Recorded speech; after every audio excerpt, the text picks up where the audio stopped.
This story is based on alleged accounts without concrete evidence and may be viewed as science fiction. It is presented for entertainment and discussion purposes only, and we do not endorse or support any claims made. Viewers should conduct their own research and form their own opinions. In our previous episode, we delved into the Colonel's communication with a NASA representative, who exhibited keen interest in their whistleblower organization and subsequently joined forces with them to gather information from NASA. It was during this collaboration that the NASA official disclosed the true objective of the Horizon project, which was not centered on relocating humans to the moon, but rather focused on locating and exploring an abandoned base on the lunar surface in search of any valuable resources. In this episode, we will continue our discussion of their conversation.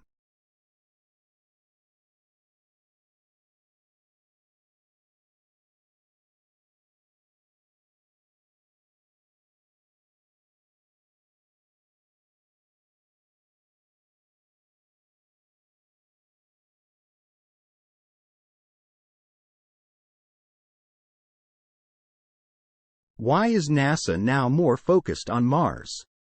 Because that is a cover-up. The US government is more interested in the moon. You can look at the moon surface photos publicly released by NASA. There are always missing parts. How could our photographic equipment miss those places? It's just that they have been deliberately covered up. Of course, there are also traces left by the Anunnaki on Mars. But it is further away, and NASA cannot send astronauts there. You should know that Buzz Aldrin told the world on C-SPAN that there is a huge black stone relic, monolith, on one of Mars' moons. Just like the one in 2001, A Space Odyssey. This was thought to be a conspiracy theory or a gimmick, but it is actually one of the relics left by the Anunnaki. NASA claims that it is just a natural formation. You should also know that NASA canceled the moon landing program a long time ago, because they did not want people from other countries to explore the moon. So they pretended not to be interested. You can visit NASA Technical Report R277. Chronological Catalog of Reported Lunar Events, which was only made public last year, 2009. It records many strange phenomena observed on the moon from 1540 to 1966, many of which are related to the traces left by aliens on the moon. Do you know William Cooper? Yes, I know him, but he has no connection to Dulce base. He seems to have some knowledge about the shadow government, but he is more interested in performing and using a lot of flashy gimmicks to attract audiences. This is similar to John Lear, as they are both overly obsessed with listening to stories rather than spending time verifying their authenticity.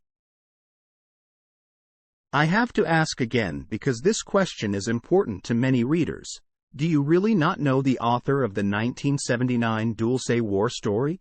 Who wrote under the name of Castle, or other aliases?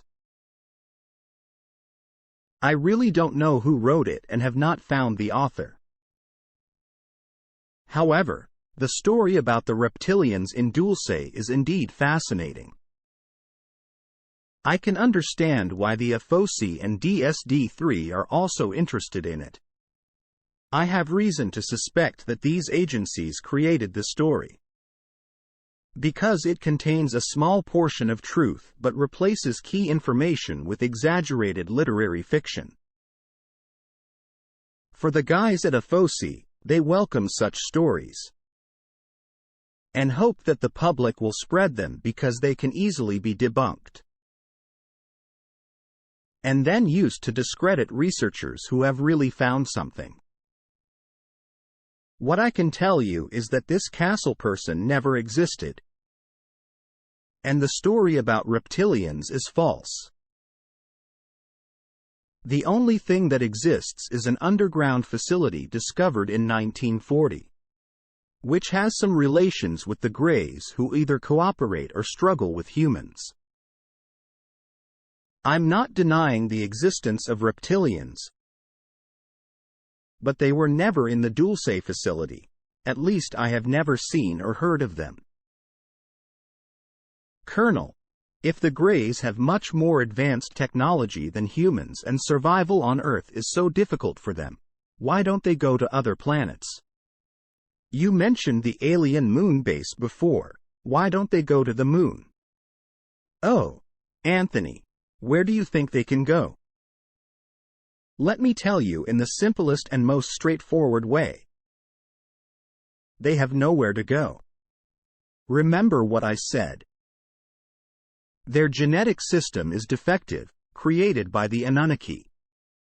Their original purpose was to serve the Anunnaki on Earth, not to travel in space.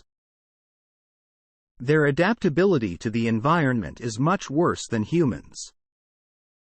So they cannot survive on the Moon or Mars. So, the Dulce facility is actually their homeland, at least after tens of thousands of years of living there. Their population is scarce and has formed a stubborn cognition. All their genetic engineering is not aimed at leaving Dulce to explore the universe, but to better adapt to the Earth's environment and better sustain their population. Therefore, even if humans are much less technologically advanced, they can still limit the Greys, and they know this. Colonel, people won't believe our interview record. Do you have any way to prove it? I can't prove the Greys. They won't show up in public. But proving the Dulce facility is easy. The farmers and Native Americans next to the entrance of the base have witnessed countless times the opening and closing of the entrance. You can investigate on site. There are also the UFOs and helicopters that I mentioned. They have seen many of them. In August 2002, an astronomy observation team from the University of New Mexico witnessed the entrance of the base opening, and they were warned by military personnel. You can find these people. They will tell you the truth. You can also ask those who have been abducted in the Four Corners area. Their experiences are real. More important than the general public, your trust in me is crucial. I am anonymous because I do not want to be killed like Phil Schneider. And I do not want my family to be harmed. You know our mutual friend. You know his character, and I told you about our shared circle. I passed your lie detector test, so I have no reason to deceive you. The problem now is that false information is everywhere. And I know the intentions of these behind-the-scenes manipulators. I just hope you can believe me and tell the truth to the public. Even if only a small percentage of people know the truth, it is enough for me. I will not put myself in danger just to silence the doubters. Okay, thank you for your answer. I believe the interview is over, and the colonel doesn't look happy. He extinguishes his last cigarette, walks out of the room, and returns with a few photos. I examine these photos up close for an hour, but he doesn't allow me to take pictures or scan them. I can only try to remember and take notes on these things. Later, I hired a 3D modeling expert in Northern California to help me recreate the scene. Before I go, I want to show you something. These were taken by me with a Polaroid fixed-focus camera in October 1983, during my retirement. This is the evidence I have, and you are the only person who has seen them in the past 30 years. The first photo is a weapon used by the Greys. It feels like some kind of living organism with no trigger. Its energy source is a mystery and can cause explosions, melting anything it targets, including human bodies. The energy source of this weapon can last for decades, and I don't know the technical details. There's a light on the handle that indicates its status. Super low blue light means low energy and cannot fire, while high fluorescent brightness means energy is abundant and can be fired. I've used this weapon, but it requires extensive training. The weapon needs to be driven by the user's consciousness. For example, if I think of flames, it will shoot out rays causing explosive damage. In 1979, those dissenting Greys resisted the first wave of attacks by the lower-level Greys with this weapon, allowing more than 100 scientists to escape. The second photo is the security panel for D1 and D2, as I mentioned before.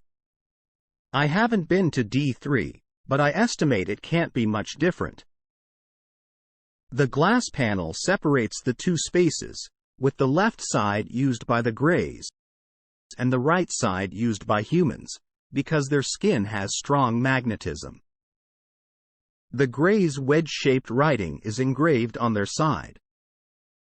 During authentication, it needs to be done in the order of swipe card, scan barcode, facial recognition, voice recognition.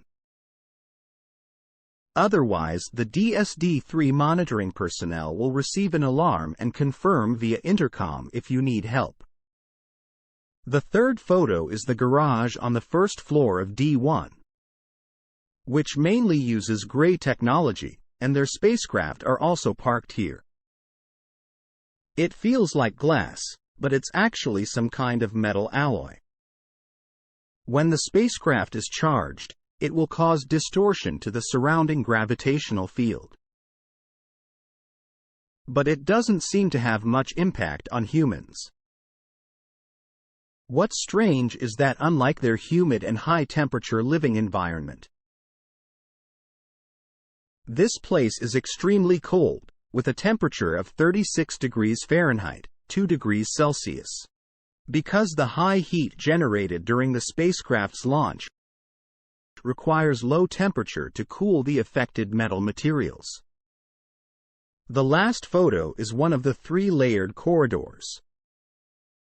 The design of the corridors is identical, and each has a long stretch with a structured and uniform pattern along the walls. The black parts are some kind of rock, but they have liquid and glowing properties. If you press your hand on them, it leaves a glowing handprint for a while. The recessed areas are light sources, mainly displaying fluorescent colors.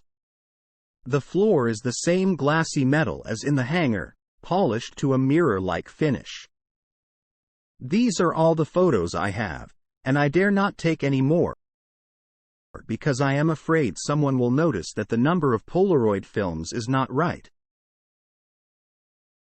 I have stored them in the office supply area, hoping that no one will discover that they have been used. The interview ended with this. To my disappointment, he told me before leaving that once our interview transcripts were made public, I would never see or hear from him again. I tried to contact him after the book was published, but to no avail. Although it was regrettable, I understood the efforts he made to ensure his own safety. We appreciate you tuning in for our 12-episode series on the Dulce files. Best of luck to all, as this marks the conclusion of the Dulce files.